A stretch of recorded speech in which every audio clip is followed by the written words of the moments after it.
आपका स्वागत है स्टोरी यूनिवर्स में। क्या आपने कभी सोचा है कि प्यार और विश्वास में लिपटी इस दुनिया में एक अनदेखा खौफ भी छुपा होता है? ऐसी ही एक दिल दहला देने वाली पंजाबी लोक कथा है डायन, जिसे डॉ सुखविंदर कौर बाट ने हमें सुनाई है। कहानी एक सरल प्यारे इंसान की है जिसके सामने एक खौफनाक सच्चाई तब आती है जब उसकी भेड़ें एक एक करके गायब होने लगती हैं। क्या आप कल्पना कर सकते हैं जब एक भेड़िया इंसान के भेष में आकर राजा को धोखा देता है और कैसे एक मासूम लड़का उस अंधकार को चुनौती देकर अपनी और सबकी जान बचाता है। यह कथा हमें न केवल डराती है बल्कि यह भी दिखाती है कि कैसे साहस और चतुराई से हम किसी भी दानवी ताकत का सामना कर सकते हैं। तो क्या आप तैयार हैं इस अनोखी यात्रा में डूबने के लिए, जहां अच्छाई और बुराई की टकराहट रोमांचक मोड़ लेती है? तो चलिए शुरू करते हैं। गग डायन, पंजाबी लोक कथा। बहुत समय पहले की बात है। एक गांव में दो आजड़ी बड़े प्यार से इकट्ठे रहते थे और सांझ सांझ में ही काम धंधे कर लिया करते थे। उनमें से एक जब 40 वर्ष का हुआ तो उसकी मृत्यु हो गई, परंतु दूसरा अभी यौवन अवस्था में ही था। एक बार उसके घर में एक डायन आ गई। वह डायन रात को उसकी भेड़ें खाकर दिन में छुप जाती थी। छोटा आजड़ी सुबह उठकर देखता है कि भेड़ों की गिनती कम हो रही है। उसे इस बात का पता ही नहीं चल रहा था कि आखिरकार भेड़ें कहाँ जाती हैं। जब भेड़ें खत्म हो गईं तो वह डायन उस भेड़ों वाले के ही पीछे पड़ गई। वह अब आजड़ी को खाने के लिए तड़प रही थी। आजड़ी उसके आगे दौड़ पड़ा और वह डायन उसका पीछा करते करते एक घने जंगल में से गुजरी। जाते जाते ही उसने एक सुंदर स्त्री का रूप धारण कर लिया तो रास्ते में आजड़ी और डायन एक राजा से टकरा गए। उस राजा की डोली जा रही थी। राजा ने पूछा, भाई तुम इसके आगे क्यों भागे जा रहे हो?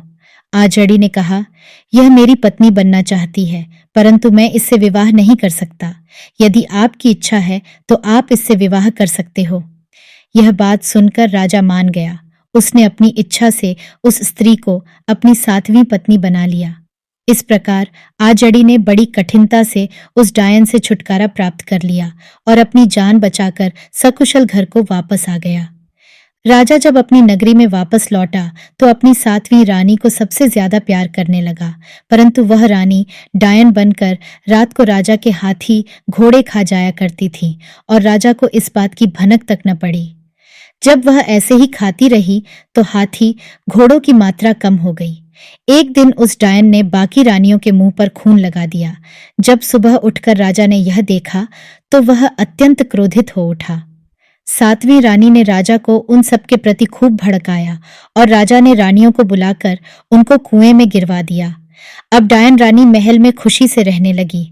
इसका कारण यह था कि अब वह पूरे राज्य की रानी जो बन चुकी थी। ईश्वर की कृपा से जिस कुएं में रानियों को गिराया गया था उस कुएं का पानी सूख गया।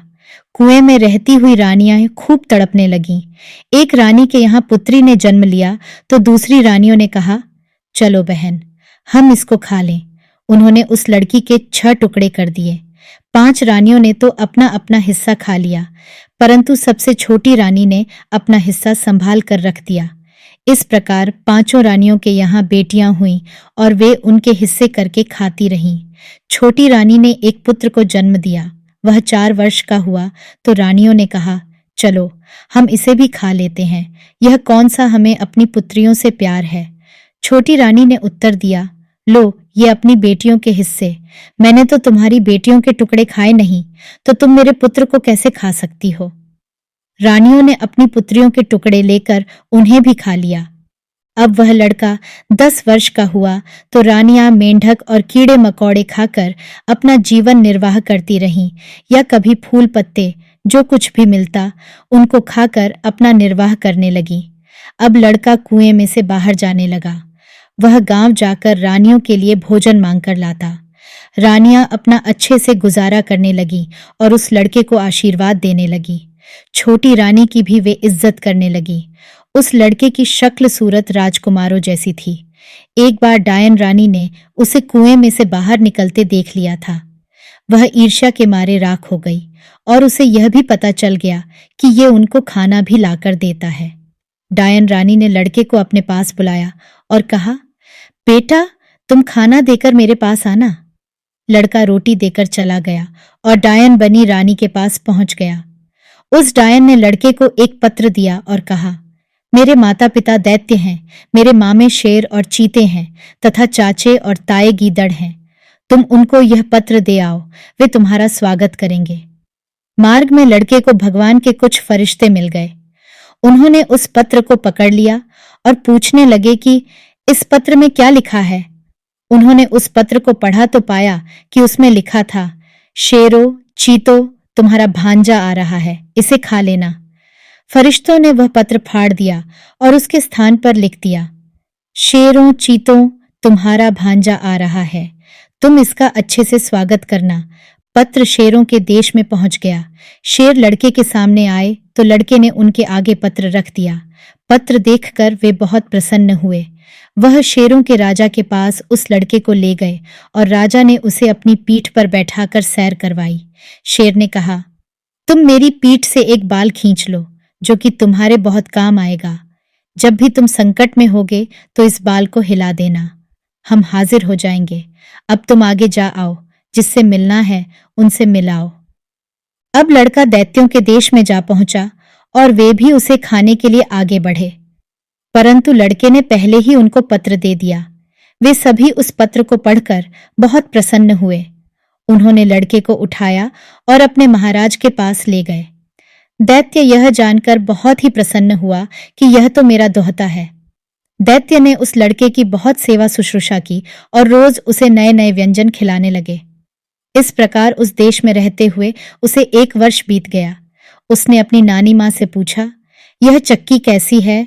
इसके मध्य और इर्द गिर्द मुर्गी क्यों रखी हुई है और इन कबूतरों तोतों का यहाँ क्या काम है?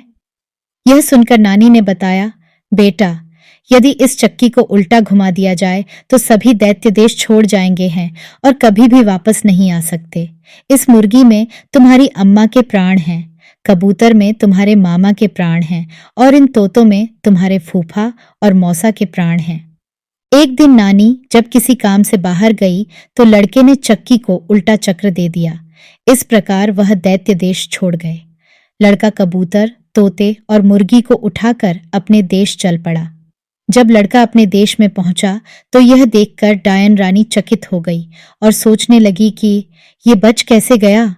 डायन यह देखकर उसे खाने के लिए जब आगे आने लगी तो उसने मुर्गी की टांगें तोड़ दी और इसके साथ ही डायन की टांगें भी टूट गईं। इस कारण अब वह चल नहीं पा रही थी।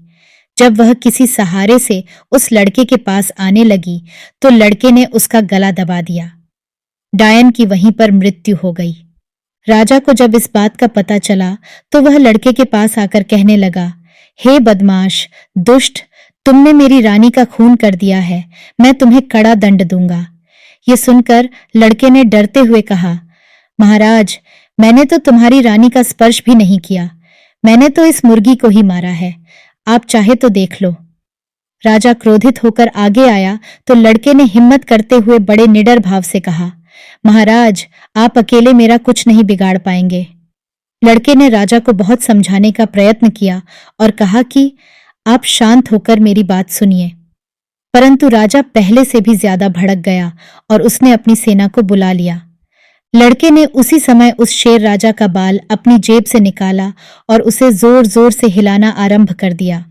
इस कारण जंगल के सभी प्रकार के शेर और चीते राजा की सेना पर टूट पड़े। अब राजा लड़के के चरणों में गिर पड़ा और मुझे बचा लो कहकर त्राहिमाम करने लग गया।